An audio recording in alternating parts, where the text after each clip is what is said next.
खूप बरं वाटतंय.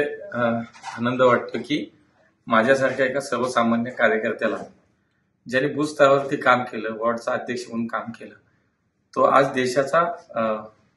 देशाचे पंतप्रधान नरेंद्रजी मोदी यांच्या मंत्रिमंडळात मंत्री म्हणून काम करायची मला संधी माझ्या पक्षाने दिली. मला असं वाटतं हे माझ्या पक्षातच होऊ शकतं. म्हणून इतकी मोठी संधी आज मला काम करायची दिली, देशाची सेवा करायची संधी मला मिळतेय. तेव्हा माझ्या सगळ्या पक्ष नेतृत्वाला माननीय मोदीजी आहेत, माननीय अमित भाई आहेत, माननीय नड्डाजी आहेत, तसेच माननीय देवेंद्रजी फडणवीस, आमचे बावनकुळे साहेब, या सगळ्या नेते मंडळींना मी मनापासून धन्यवाद देईन.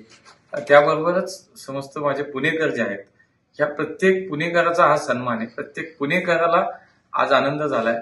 30 वर्षानंतर पुण्याला आज ही संधी मिळते आणि म्हणून मी खरं तर पुणेकर जनतेला सुद्धा खूप मनापासून धन्यवाद देईन की तुमच्यामुळे माझा हा सगळा प्रवास इथपर्यंत आलाय.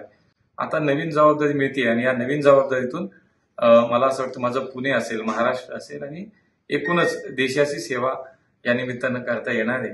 आणि ही नवीन संधी मला जबाबदारीची जाणीव निश्चितपणे त्याच्यामध्ये करून देते आणि इतकी मोठी जबाबदारी आहे.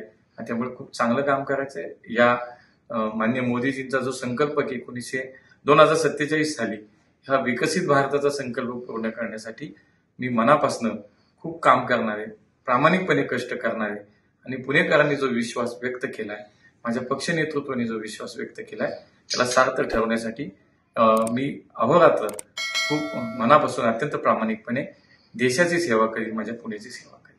धन्यवाद.